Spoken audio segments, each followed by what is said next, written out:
मित्रांनो, मनमाड ते इंदूर रेल्वे मार्गाचं काम कुठेतरी सुरू झालं असताना आता याला एक मोठा अडथळा निर्माण झाला आहे।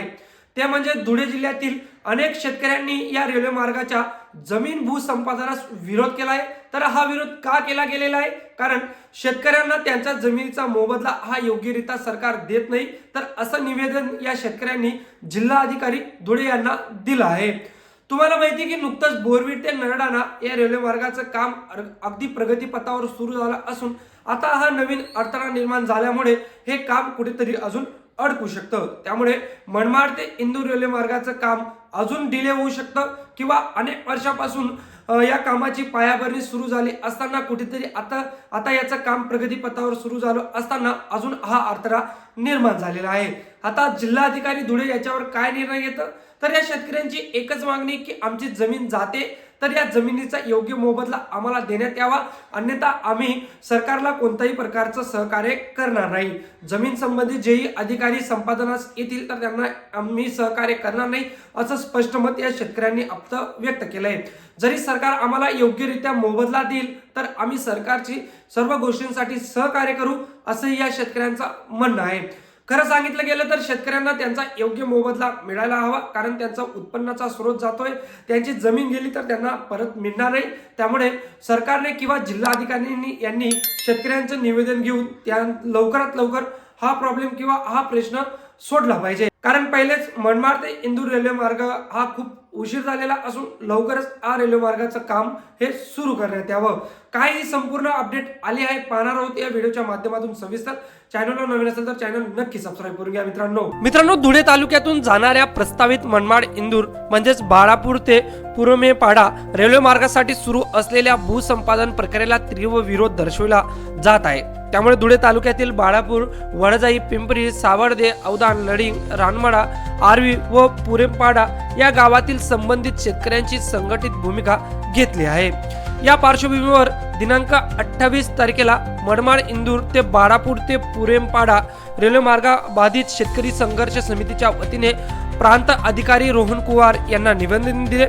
जोपर्यंत सर्व मागण्या पूर्ण होत नाहीत आणि शेतकऱ्यांना विश्वासात घेतले जात नाहीत तोपर्यंत शासनाच्या कोणत्याही कर्मचाऱ्याला, प्रतिनिधीला अथवा भूसंपादन प्रक्रियेला सहकार्य केले जाणार नाही असे या निवेदनातून नमूद करण्यात आले आहे। आता तुमच्या मनातही प्रश्न पडला असेल की या भूसंपादनात विरोध का होतोय?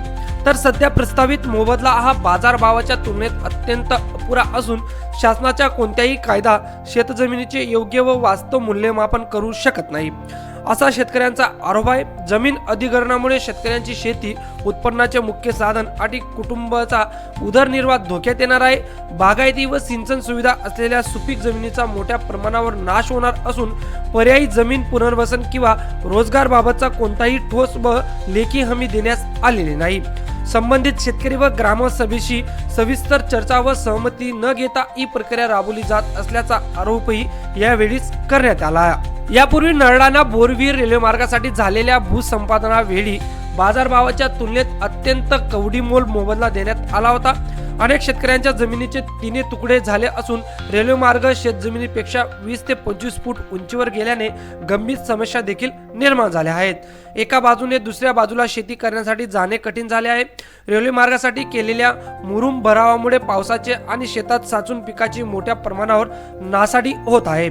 तसेच शेतातील सुपीक माती वाहून जात असून शेतजमीन नापीक होत असल्याचाही तक्रार या शेतकऱ्यांनी यावेळी केली।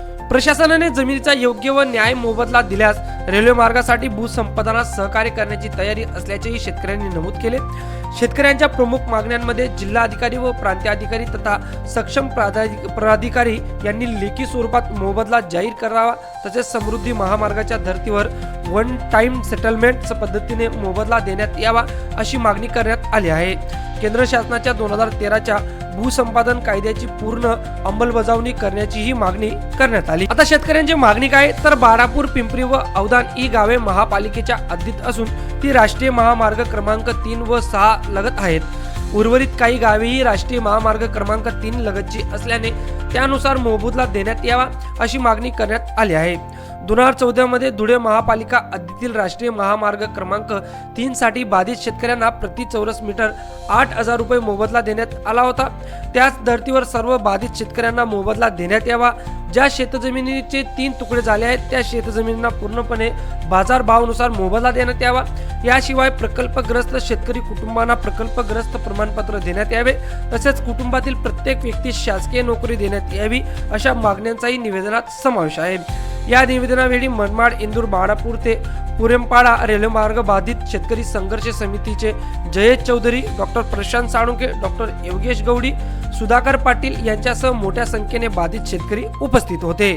तर मित्रांनो, अशा पद्धतीने आता मनमाड ते इंदूर जो रेल्वे मार्ग आहे तर त्याची जी भूसंपादन जमीनचं बाबत शेतकऱ्यांनी मोठा तिढा धरलेला आहे की आम्हाला 8,000 रुपये चौरस मीटर जो मोबदला आहे तर तो आमच्या जमिनीचा मिळावा।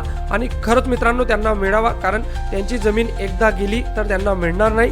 त्यामुळे त्यांच्या उत्पन्नातही घट होऊ शकते आणि त्यांचं जो पोटापाण्याचा प्रश्न आहे तर तो पोटापाण्याचा प्रश्न सुद्धा इथं उद्भवत आहे। त्यामुळे केंद्र सरकार आणि राज्य सरकारने या शेतकऱ्यांचा विचार करावा आणि लवकरात लवकर आज तिढा सुटून धुळेकरांना मनमाड ते इंदूर रेल्वे मार्ग सुरू करून द्यावा।